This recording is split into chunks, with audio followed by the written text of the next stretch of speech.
मालापुर नामक गांव में एक परिवार रहता था। उसमें एक बूढ़ा पिता और एक बूढ़ी माँ थी।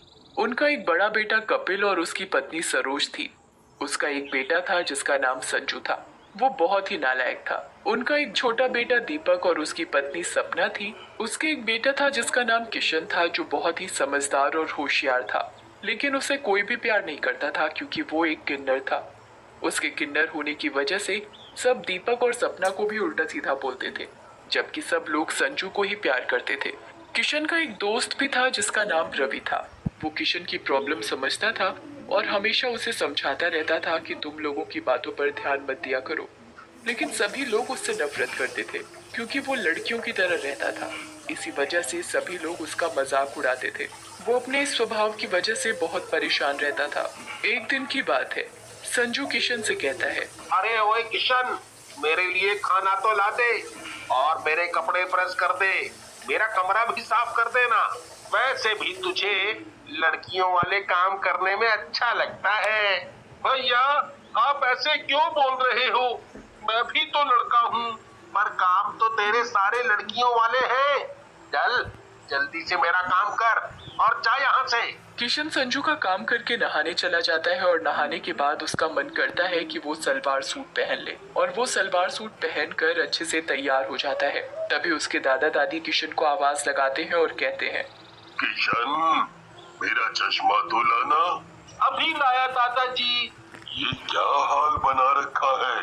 तू नहीं सुधरेगा, अभी तुझे लड़की बनवाता हूँ। और ये कहकर दादाजी किशन को मारने लगते हैं। दादाजी, मुझे मत मारो, मैंने क्या किया है? आप मुझे क्यों मार रहे हो? इस लड़के ने तो सारे मोहल्ले में हमारी नाक कटा रखी है। इसने तो हमें कहीं जाने लायक ही नहीं छोड़ा। सभी लोग यही कहते हैं। और तुम्हारी छोटी पोती किशन कैसी है? हाँ? दादाजी, मैं क्या करूं? मेरा मन करता है लड़की के जैसे रहने का। तेरा मन करता है? तूने तो हमें कहीं मुंह दिखाने लायक नहीं छोड़ा है। तेरे माँ बाप ने तुझे ज्यादा ही सर चढ़ा रखा है। और जाकर लड़के वाले कपड़े पहन कर आ। किशन रोते हुए अपने कमरे में जाकर लड़के के कपड़े पहन लेता है और अपनी माँ के पास जाता है। और किशन अपनी माँ से कहता है, माँ, मैं किन्नर क्यों हूँ? मैं किन्नर हूँ, इसीलिए कोई भी मुझे प्यार नहीं करता। दादा दादी भी मुझे प्यार नहीं करते। सब संजू भाई को ही प्यार करते हैं, मुझे कोई भी प्यार नहीं करता। करते हैं ना, तेरे पापा और मैं तुझे बहुत प्यार करते हैं। तू तो मेरा प्यारा बेटा है। बेटा, तू जैसा भी है बहुत अच्छा है। तू मेरा राजा बेटा है, राजा बेटा। माँ, स्कूल में सभी बच्चे मेरा मजाक उड़ाते हैं। सब मुझे चिढ़ाते हैं, कहते हैं, ओए लड़की, इधर आ। कहने दे बेटा, तू उनकी बातों पर ध्यान मत दिया कर। माँ, आप ही बताओ ना, मैं एक किन्नर हूँ तो इसमें मेरी क्या गलती? मेरा भी मन करता है कि मैं लड़कियों की तरह कपड़े पहनूं, लड़कियों की तरह सजूं, संवरूं। बेटा, तेरा इसमें कोई दोष नहीं है, पर समाज लड़कों को लड़कियों की तरह बनकर रहने में गलत मानता है। माँ, कल हमारे स्कूल में पार्टी है, पर मैं पार्टी में नहीं जाऊंगा। क्यों नहीं जाओगे? माँ, बच्चे मेरा मजाक उड़ाएंगे और बोलेंगे, आ गया लड़की। मैं नहीं जाऊंगा।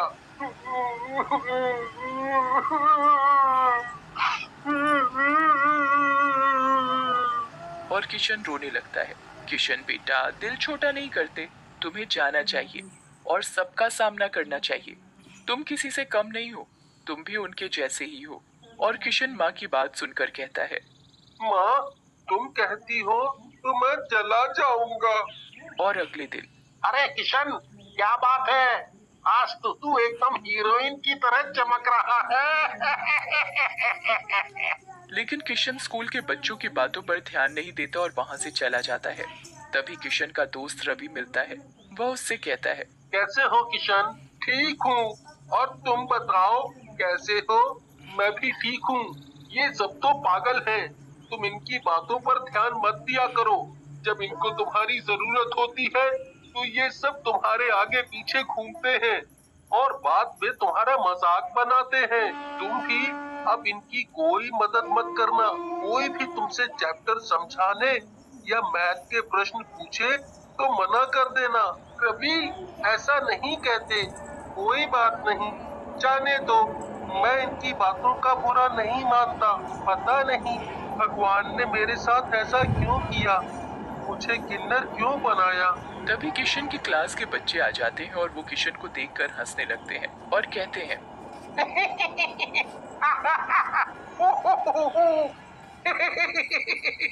किशन, क्या बात है? आज पार्टी में तुम सूट पहनकर नहीं आए और लिपस्टिक भी नहीं लगाई हैं? और सब जोर जोर से हंसने लगते हैं। ये देख रवि सभी बच्चों को डांट कर चुप करता है और कहता है, तुम्हें इस तरह किशन का मजाक नहीं उड़ाना चाहिए। जब तुम्हें किशन से कुछ पूछना या समझना होता है तो किशन भाई बता दो।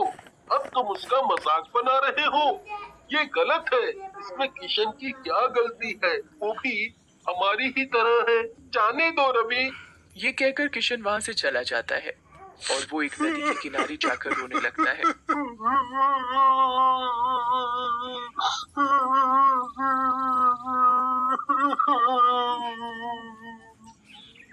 मेरा जीने का कोई मतलब नहीं।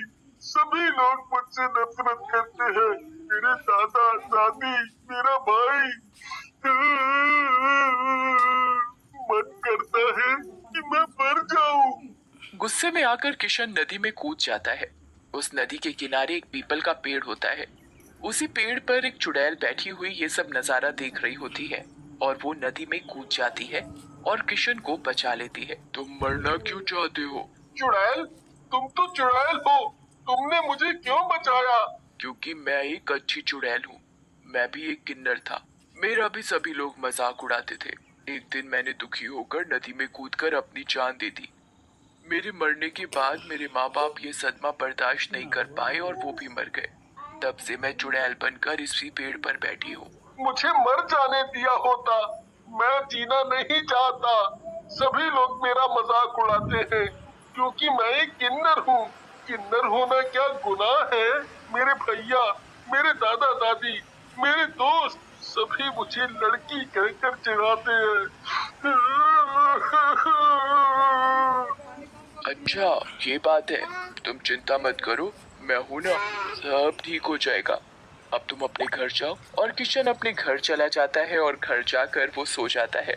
अगले दिन सुबह सुबह संजू चिल्लाता हुआ, मेरे हाथों में मेहंदी कैसे लगी और मेरे लिपस्टिक बिंदी किसने लगाई? अरे संजू बेटा, ये तुमने अपना क्या हुलिया बना रखा है? पता नहीं दादाजी, ये सब कैसे हो गया?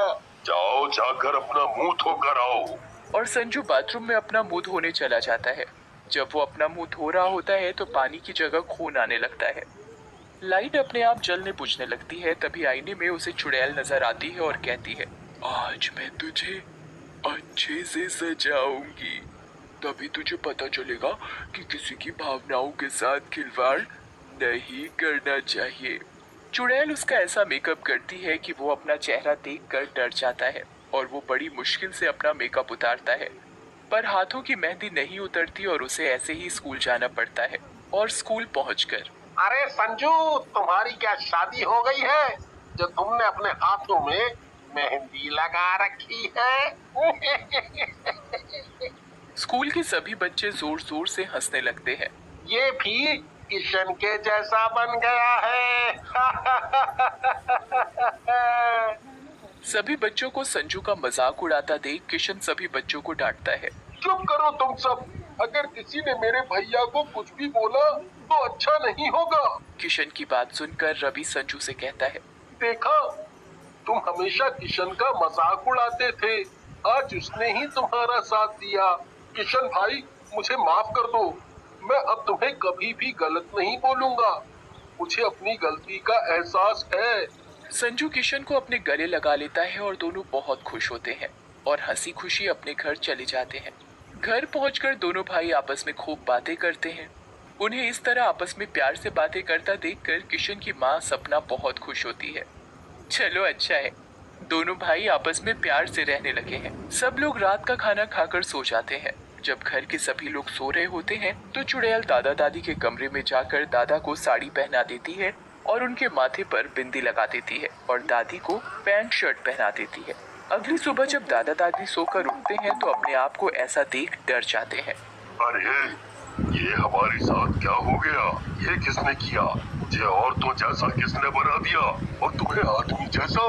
तभी चुड़ैल आकर दादा दादी के पैरों में अपने जादू से घुंघरू बांध देती है और दादा दादी नाचने लगते हैं। उनके नाचने की आवाज सुनकर घर के सभी लोग इकट्ठा हो जाते हैं और पड़ोसी भी आ जाते हैं। वो देखते हैं कि दादा दादी किन्नरों की तरह नाच रहे हैं। ये सभी पड़ोसी दादा दादी का मजाक उड़ाते हैं।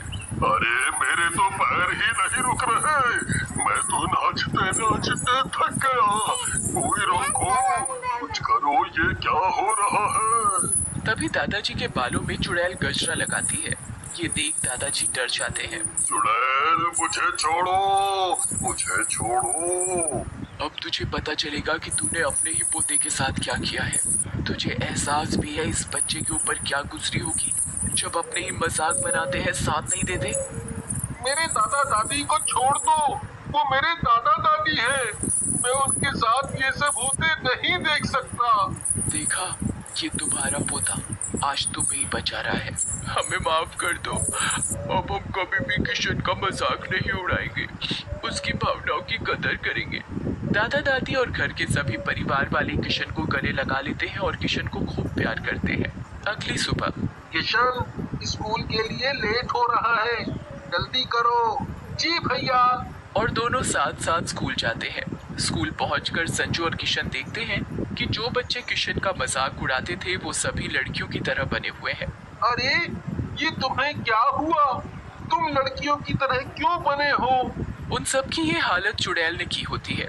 ये सब मेरे दोस्त हैं, इन्हें ठीक कर दो। मुझे इनकी ये हालत देखकर अच्छा नहीं लग रहा। चुड़ैल सभी बच्चों के सामने आती है। देखा तुमने, तुम सभी किशन को लड़की कहकर चिढ़ाते थे, आज वो ही तुम्हारी मदद कर रहा है। स्कूल के बच्चे किशन से माफी मांगते हैं। हमें माफ कर दो, अब हम कभी भी तुम्हारा मजाक नहीं उड़ाएंगे। हमें पता चल गया कितनी तकलीफ होती है जब किसी लड़के को लड़की कहा जाता है। हम किसी भी किन्नर का मजाक नहीं उड़ाएंगे। सभी बच्चे किशन को गले लगाते हुए अपना दोस्त बना लेते हैं। ये सब देख चुड़ैल खुश होती है। चुड़ैल को भी एक नेक काम करने से मुक्ति मिल जाती है और वो आसमान में गायब हो जाती है।